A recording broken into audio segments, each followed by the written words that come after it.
All right. Good evening, everyone. The time is now 4 o'clock, so I'll call to order our Wednesday, October 15th, 2025 meeting of the Capital Area Transportation Authority Board of Directors and ask our secretary to please call the roll. Here. Kelly Black. Here. Bill Shea. Here. Chelsea Dollar. Here. Shannon Draven. Mark Gardner. Here. Derek Milo. John Crush. Here. Ed Rogers. Here. Jack Schmidt. Here. Eric Sands. Here. Nathan Triplett. Here. And Stephen Begnos. Here. Thank you. That brings us to our first public comment opportunity this evening. This is the time we set aside during each of our meetings to take comments from members of the public on agenda items, anything on our agenda this evening. We ask that you please consider filling out a blue card to assist our secretary and that you limit your comments to 3 minutes, and we'll have a timer to assist you with that. I'll call cards in the order in which I've had them submitted and then ask if there is anyone else in the room who wishes to offer public comment at this first opportunity on agenda items. And in fact, I have not had any cards submitted in advance. So let me just ask, is there anyone present in the room this afternoon who wishes to offer public comment on agenda items? All right, seeing none. We'll move on to our next agenda item, chair's comments. I have just 2 quick items for the board this evening. The first is to note that our colleague Derek requested an excused absence from tonight's meeting. So I would ask if there's a motion to excuse his absence. So moved. Moved by Steve, seconded by Ed. All those in favor, please indicate by saying aye. Any opposed, say nay. That motion carries. Derek's absence is excused. The second item under chair's comments this evening is the annual appointment of committees. You do have a document in front of all of you that I'll read out with 2 changes for the proposed committee appointments for this year. This was an earlier iteration. That error was mine. So for the executive committee, our officers, myself, Shanna, and Phil. Our audit committee chaired by Derek, also Phil and Chelsea. Our policy committee chaired by Shanna, as well as Jack, Derek, Kelly, and Steve. Our Service Innovations Committee chaired by Mark and also John, Eric, and Ed. And then our Local Advisory Committee representative, Kelly Blackwell. Under our bylaws, these are appointment recommendations made by the chair, but they require the approval of the board. So I would ask if there is a motion to approve the recommended committee appointments. So moved. Moved by Second. Phil, seconded by Ed. Any discussion? Seeing none, all those in favor, please indicate by saying aye. Any opposed, say nay. That motion carries. The committee appointments are approved. Thanks to all for your willingness to serve in these various capacities. Brad, that brings us to your Chief Executive Officer's report. Thank you, Mr. Chair, and hello, board members, members of the public, staff. I would like to first give a shout out to 2 board members. First, Chelsea visited us this week, and we met with planning staff and had a very long planning discussion. And for the 4 planners in the room, it was awesome. And Jim was also in there, and we appreciate his support. Kidding aside, the purpose of this was to dig in a little more on the professional side of what Chelsea does with the economic development group with the city. We found a number of common threads that we are going to explore. Brownfield redevelopment, corridor planning, and I found it to be a worthwhile conversation. Would like to do it again. Thank you. The second is Commissioner Barber. Had the pleasure this morning of meeting with the commissioner representing, as you know, Eaton County on the E-Tran board and also the CATA representative. We had a very good discussion about 2026, the update to the E-Tran implementation plan. You will find in the next couple of months a very detailed update to that the commissioner will be bringing back to this board. And we'll answer a number of questions about what the future looks like. Thank you for your time, sir. State budget. Any questions? Very quickly, after a number of months, we went up, we went down, we ended up about the same, a little bit ahead on LBO, slightly ahead. What does that mean from the budget that you approved? The budget that you approved was looking at a worst case scenario of 26 and 30% match for respectively the urban and the rural. This brings back about $2 million of revenue into the budget. that's good news for us.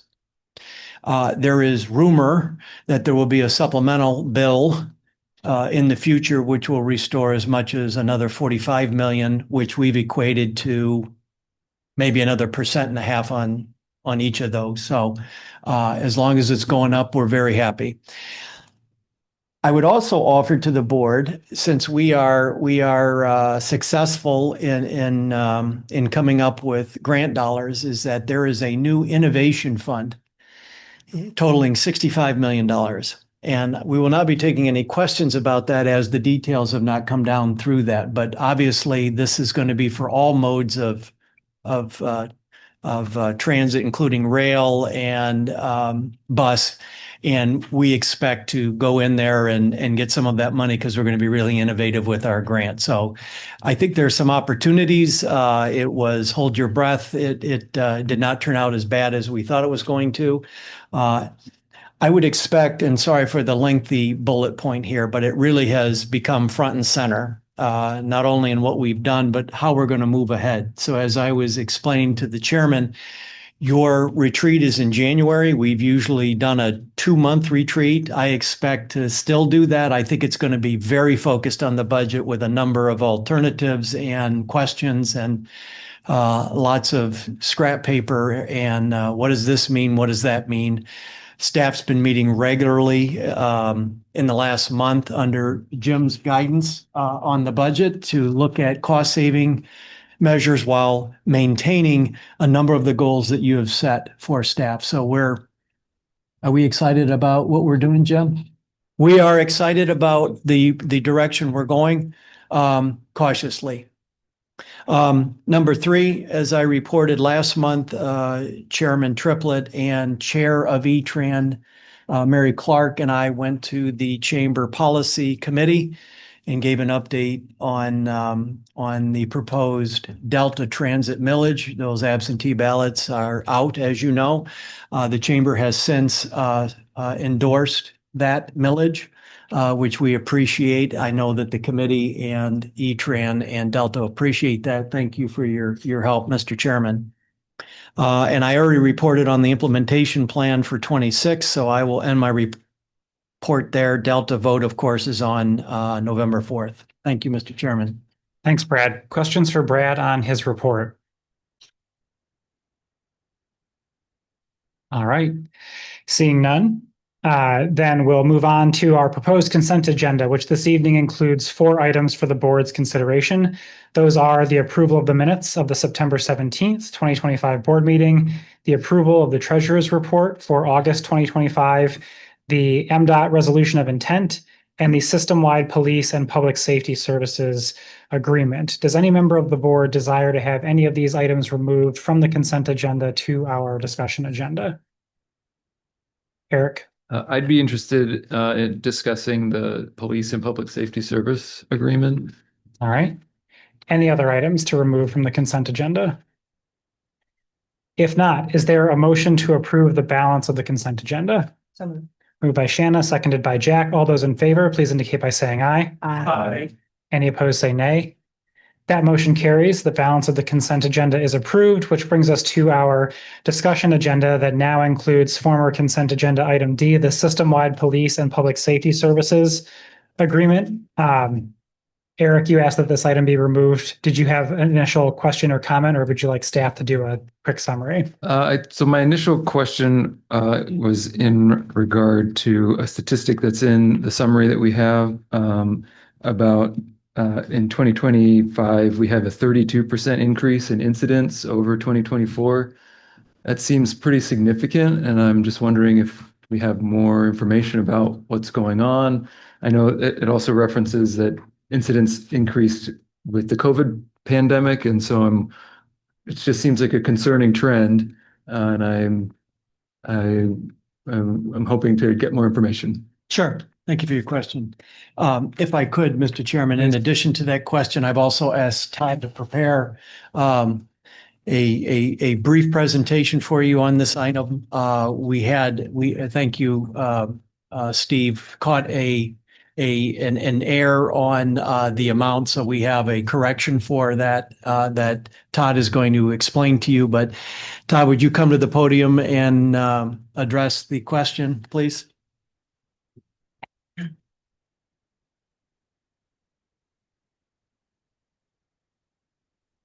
Your question about. Could you turn it on, please? There we go. That's it. Regarding why do we the stats? Unfortunately, the stats are what they are, and that meaning that we're having more incidents down at the CPC all the time. You may have noticed or remembered earlier this year, I came to you with an increase for the security. We've had to increase security, and unfortunately, likewise, we're looking to increase LPD's presence down there.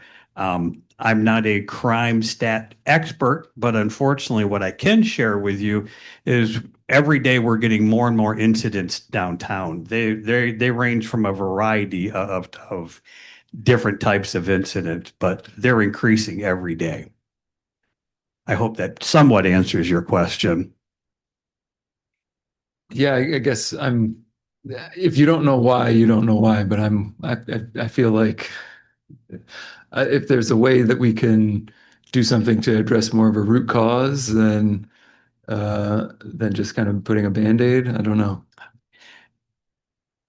And I think that's a good point. I can share with you one thing that we've been trying to be proactive is meeting with LPD on a regular basis to try and come up with ideas and solutions besides just constantly throwing more bodies at the issue. We're meeting with other organizations to see what help they could maybe provide or what kind of ideas maybe they could provide. Those include anything from Lansing School District to Advent House, again, LPD, to see who can get together around the table and come up with some ideas on how we can actually start to decrease this instead of every single year just trying to throw more bodies at the problem. I think Phil had a question as well, and I see Shanna and Steve, but Brad, did you want to get in there quickly before we? If you don't mind, I will follow up after board members' questions. Thank you. What hours is the LPD actually there? That's a good question. That actually varies from day to day.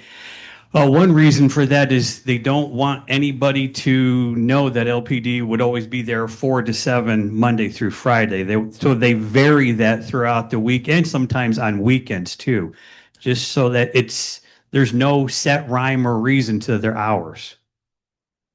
With this increase, it almost is as if the CTC has become a magnet for these type of activities rather than an LPD presence doesn't seem to be having any deterrent effect on those that are choosing the CTC to do their questionable activities.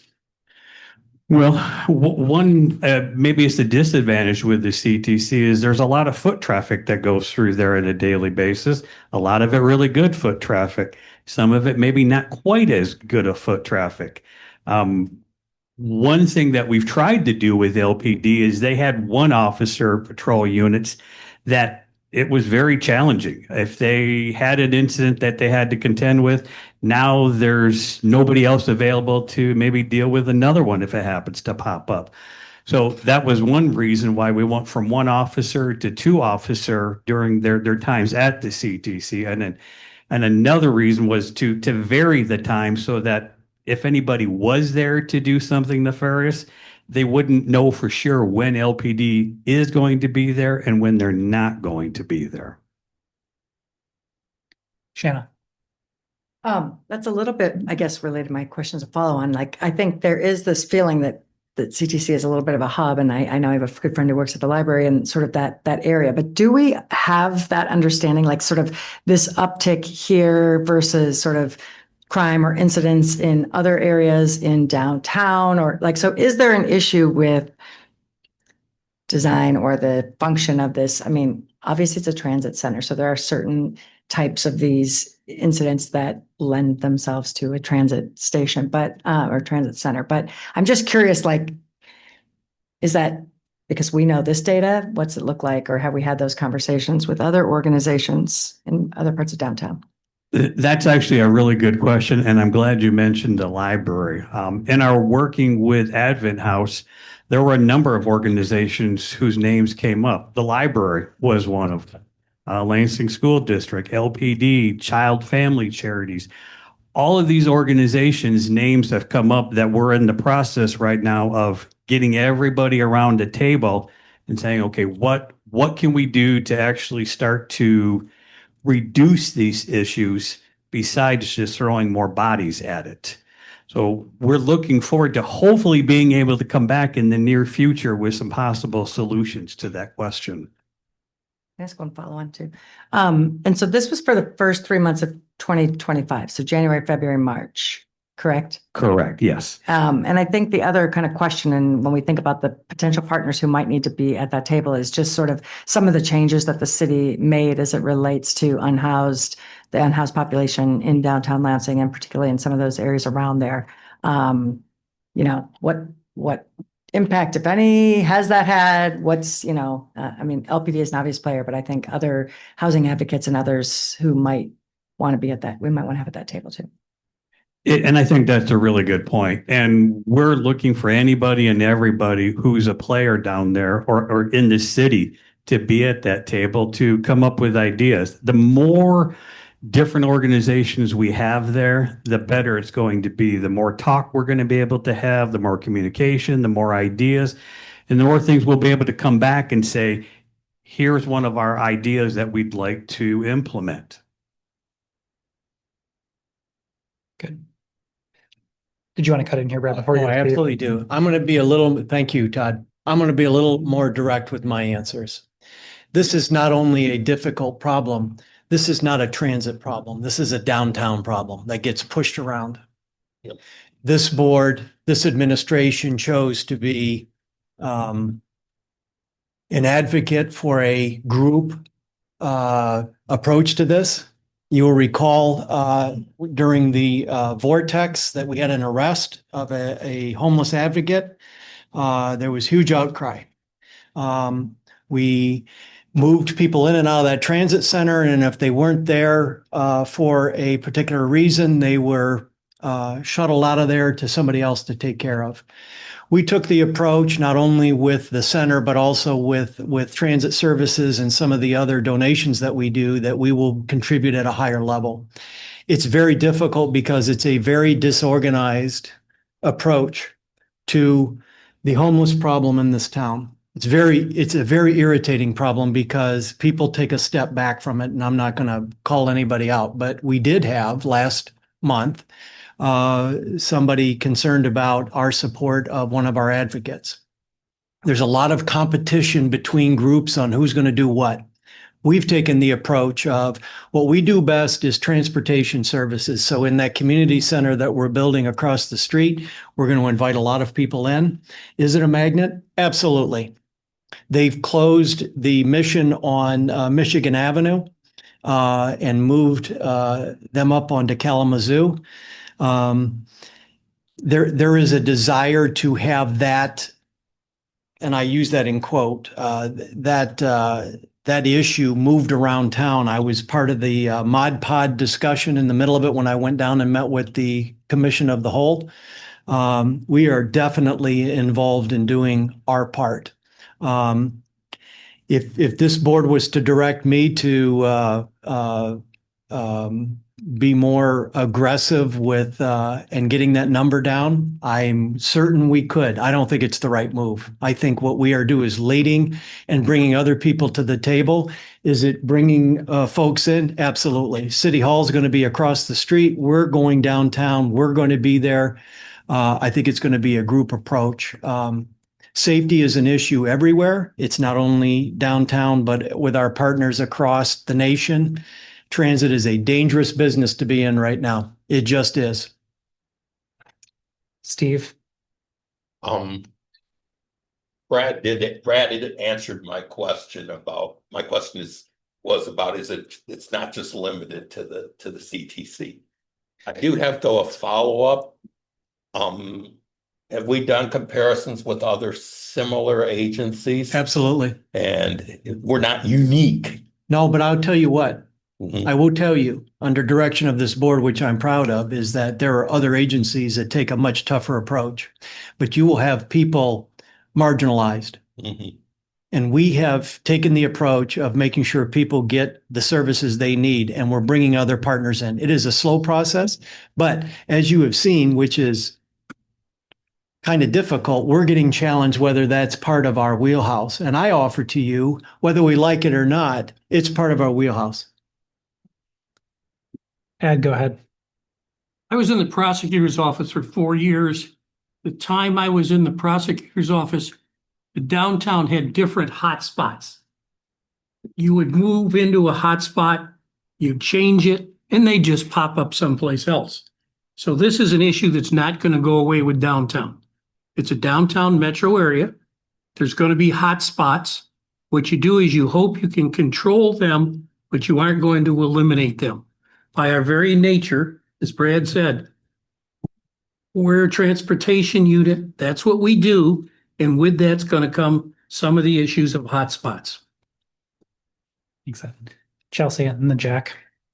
Is anyone from CATA participating in the Lansing? I think it's 360 network. They are, I can't think of the gentleman right now who started it. It was rooted in kind of trying to address gun violence in the area, but now it's groups of stakeholders. They meet. I work in the Arbaugh building, which is right behind the transportation center. What we've absolutely experienced this increase. It's very notable. But we've also noticed it's a lot of teenagers. It's a lot of kids that are doing a lot of this. And so we've just been brainstorming at my organization about ways that we could be involved or at least facilitate these conversations. But it does feel that there's a role for the school district here to help, if it's a few students who are getting involved, helping to identify them so that the Lansing 360 network can go and do that outreach with those teens and ask them, like, what is the issue? What can we help you with? What services do you need? Whatever it may be. So I just wanted to mention that. I can give that information to join their virtual. I think it's like every other week or once a month. So I can give that information to join. Thanks. Go ahead, Trip. Yes, we are. Thank you for that. Okay. And interesting you bring up the school district because they get brought up as a sector that causes problems as well. And I'm not saying you're saying that. And Todd and Andrew meet with the superintendent regularly, and we have resource officers down there. And beginning of the school year, it is pick part of the issue, and there are services and people that can address this. I will tell you one of the solutions that the chairman and I have talked about, the easiest solution. I think a lot of people think the easiest solution to reduce the incidences at the CTC is put it out in the suburbs. We're in the middle of the action for a reason. This is the community we serve. It is very difficult. And you know what? I wouldn't say I'm proud of those numbers going up, but what I am proud of is that we are not stepping away from it and we're addressing it and bringing partners in. Thanks, Brad. Jack. All right, my question's been answered. Thanks. Steve, before I go to you quickly, Todd, can you clarify for folks when the memo says that there's been a 32% increase? What is the data? That's police call outs to the CTC, that's incidents. Like, what is the actual number there that we're talking about? That's their responses that they responded to incident. That's what it's gone up by. So, for example, in the memo, the welfare checks are included in that increase. The medical emergencies are included in that increase. It's all police responses. So the only comment I'd make at this juncture in the conversation is just to note that I think a more fulsome conversation about this would involve getting data from the department that disaggregates what the increases are across the various types that we're talking about, which is not to say there aren't an increase in concerning behaviors, but rather that, to Brad's point about the population that we serve and the location downtown and the dearth of other services, a lot of this is that we move a lot of people with a lot of needs. And I think before we jump to the conclusion that 32% means 32% in violent assaults, right, it's inclusive of everything, which again, not to be dismissive of that, but I think the conversation about the solutions requires a little more nuance. I'm supportive of what's been proposed here by staff to increase those resources that are available. But frankly, I think for many of the challenges that we're talking about here, police are the resource we have available, but may not be the best resource to deal with a lot of these challenges. Steve? it was mentioned about, Chelsea mentioned about teenagers.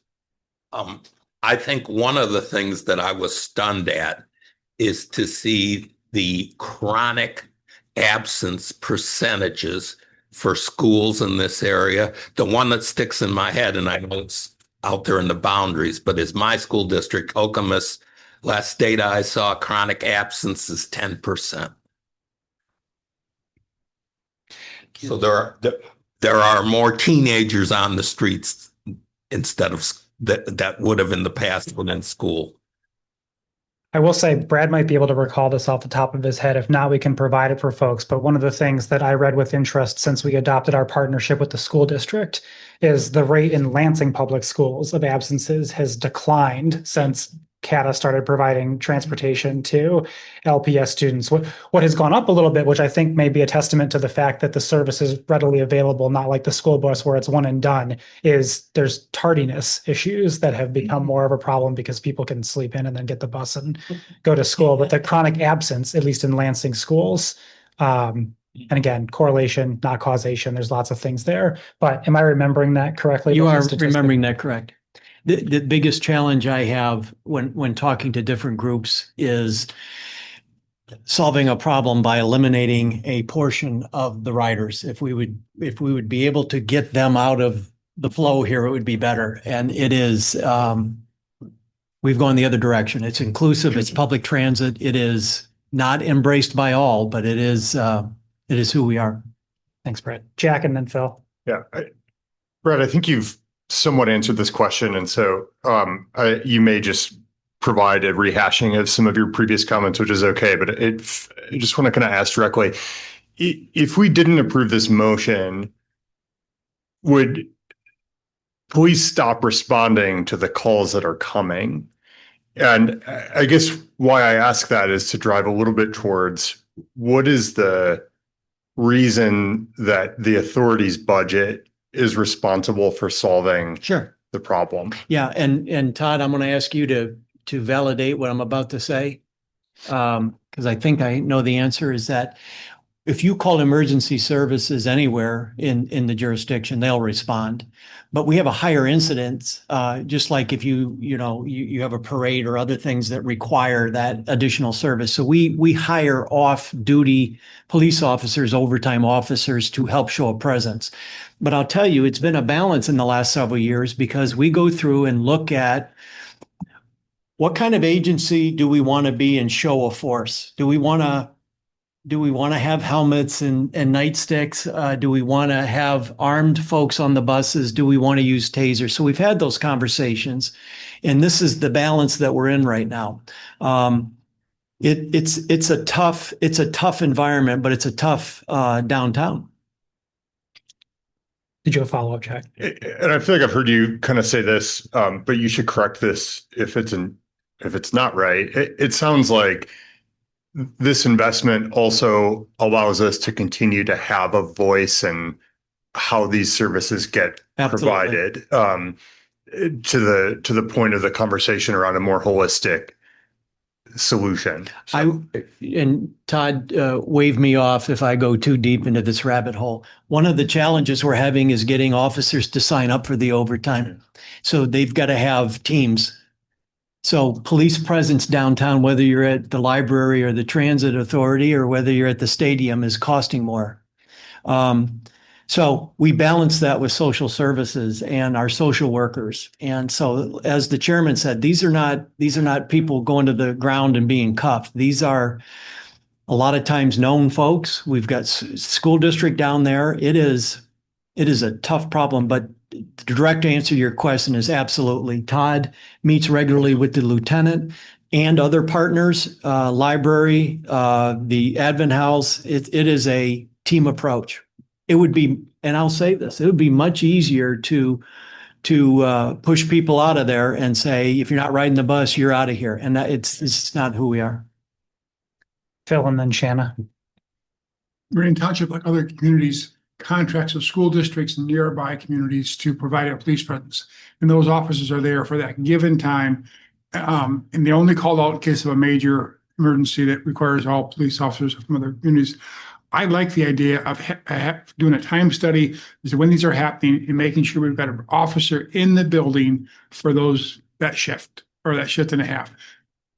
We don't want to seem like a military force, but we also want to show that it's a safe place. It's being actively monitored by a sworn police officer, because otherwise we're going to, if it continues to be this magnet, people are going to avoid CATA because of the fact that the CTC is essentially a crime hub.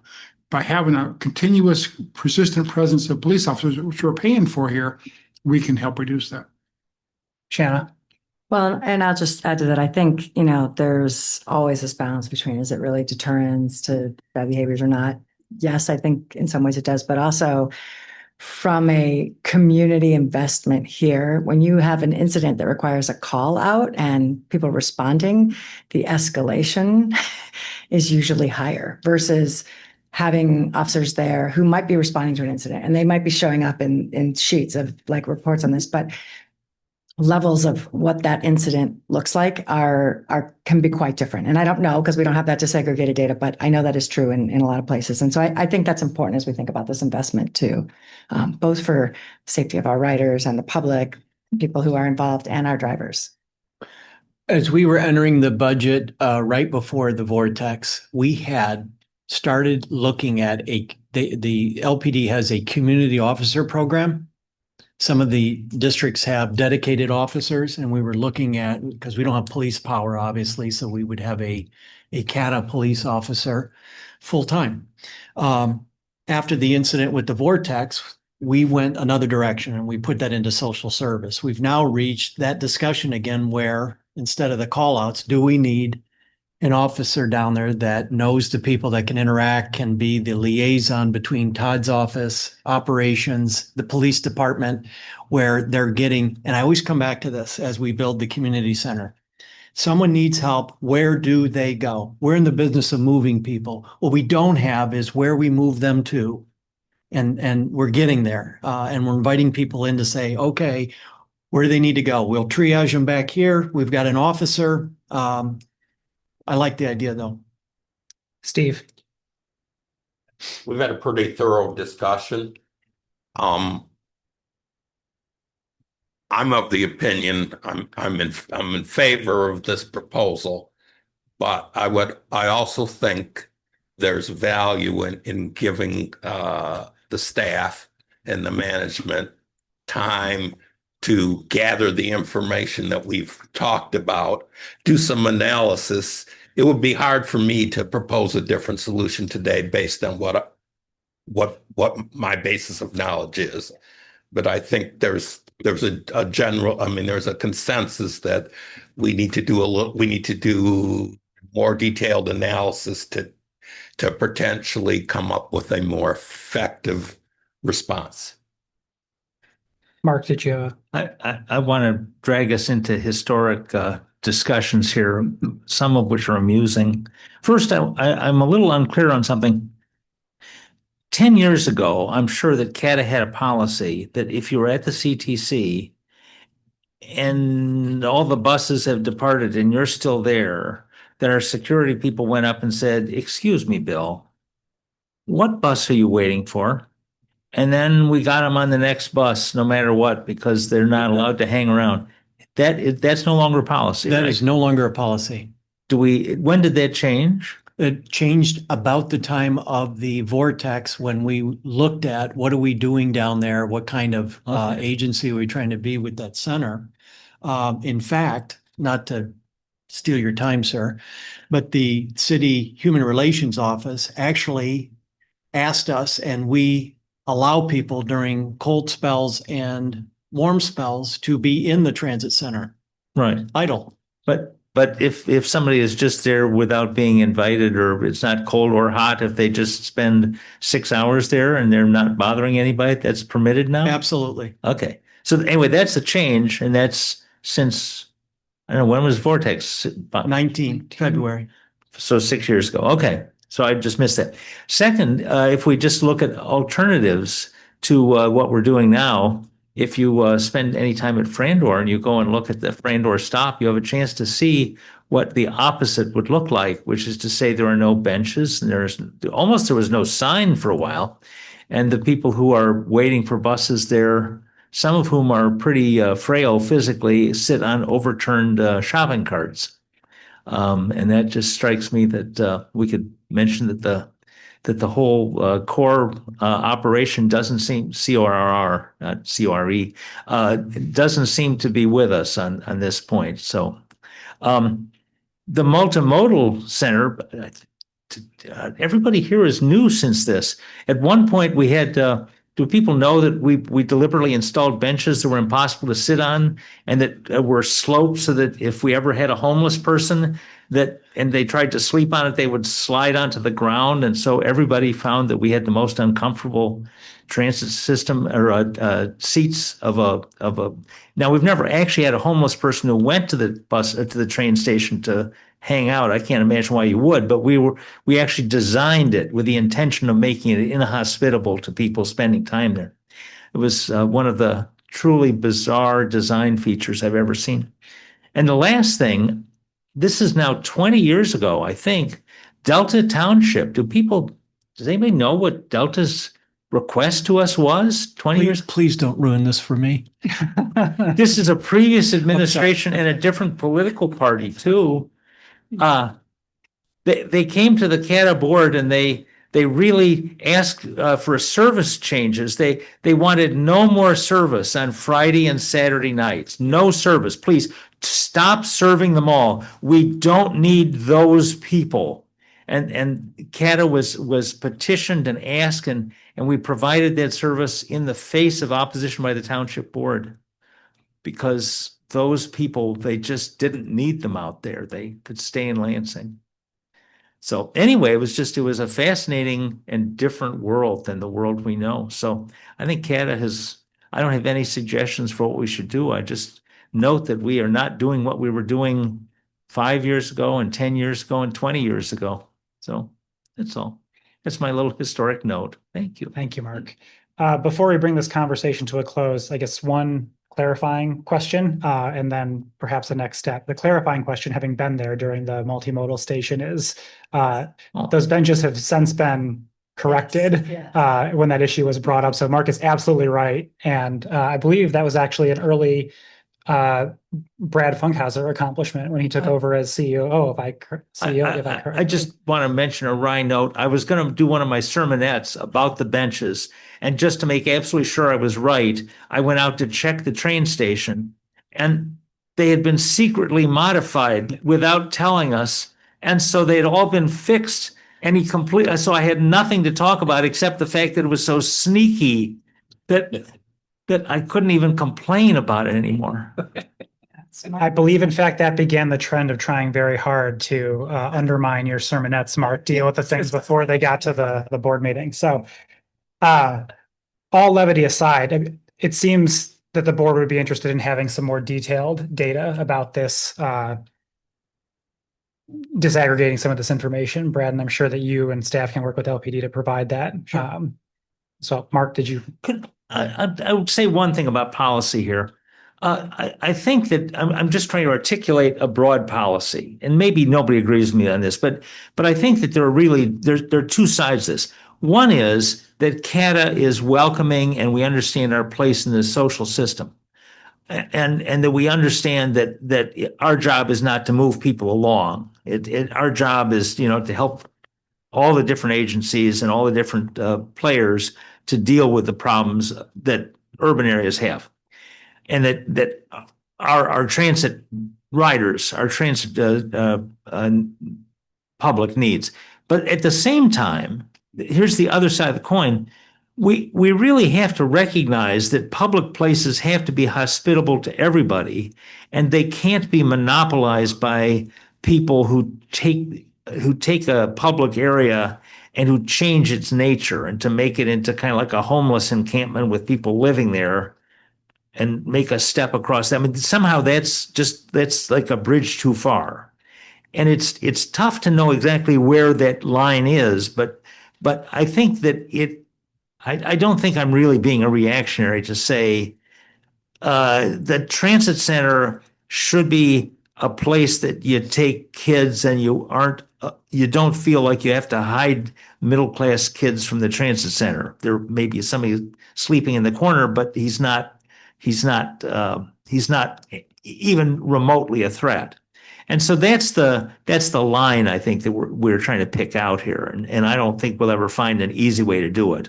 But just to articulate that I don't think it's exactly a question of can't we make this can't we have an open drug shooting gallery? No, I don't think that's not really the ethos that CATA is aiming for. Thank you. Any final comments? If I could. Go ahead, Chelsea. Very basic.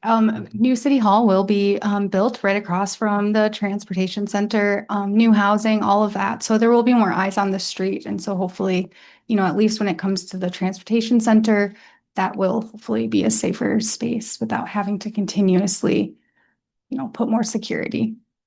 So My challenge, board public, is this. It isn't just the transit center. It's also our service on the bus. These are the same people riding the bus. It's systemic. You mentioned City Hall. I think they're going to take a different approach to their security than we are. That may or may not match. It is a huge challenge because we have to identify folks that are breaking the law or doing something wrong, or we have to step into someone's rights and say, we don't see you as part of this solution, move along. And we've chosen not to do that. And I think the occurrence of people in need downtown has exploded everywhere. And we are on the end of the rope and chosen to help address it as opposed to, it is a huge challenge. And we will get the data for you, Mr. Chairman and board. Thank you. I'll just say as a concluding comment before I call for the vote, I confess I've struggled with this item every time it's been on our agenda, and Brad has had to listen to me talk about it in the past, and we'll be voting in support of it this evening because, again, I think it's the best available option we have right now. But in the interest of framing future conversations and whatnot, because I think it's important for us to know when we all disagree, I'm not at all persuaded that having regular armed law enforcement in our facilities or on our buses is the right way to deal with these issues. And I'd have a real challenge with going in that direction. But I think it's difficult to make a decision about any of that without better data. So let's get the data and have a conversation as a board. But I, for one, think on balance, the changes that have been made in the last 6, 7, 8 years in this area have been to the betterment of the folks that we're serving and the community. But these are necessary tools in the absence of better options right now. So I appreciate the lengthy discussion and everyone participating in your input. All those in favor of approving the system-wide police, so we've been at this so long, I want to make sure with Tina, we do have a motion and a second on this or not? Yeah. Okay. Terrific. So all those in favor, please signify by saying aye. Aye. Any opposed, say nay. That motion carries. That brings us now to old business. There is no noticed old business to come before the board this evening. Likewise, no noticed new business to come before the board this evening. That brings us to our second and final public comment opportunity.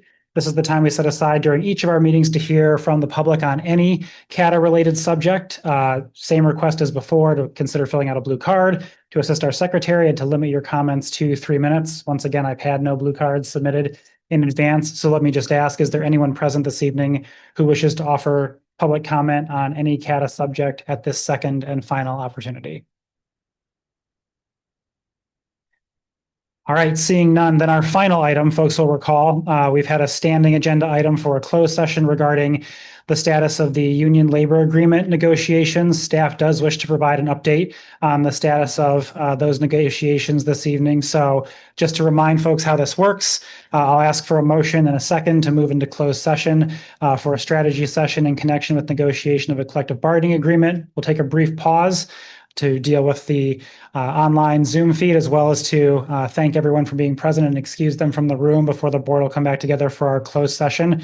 We will re-enter open session at the conclusion of that conversation, but only for the purposes of adjourning the meeting. There will be no further discussion or business conducted this evening after the closed session. So with that, is there a motion to move into closed session for a strategy session in connection with Don't make the negotiation? move, but let's take a 5-minute break first. All right, moved by Ed. Is there a second? Seconded by Eric. This requires a roll call vote. So Tina, will you please call the roll of the board? Kelly Black. Here. Bill Duchesne. Yes. Chelsea Dollar. Yes. Shannon Draheim. Yes. Mark Rudner. Yes. Derek Milo. John Fresh. Yes. Ed Rogers. Yes. Jack Schmidt. Yes. Eric Tanz. Yes. Nathan Triplett. Yes. And Stephen Begnos. Yes.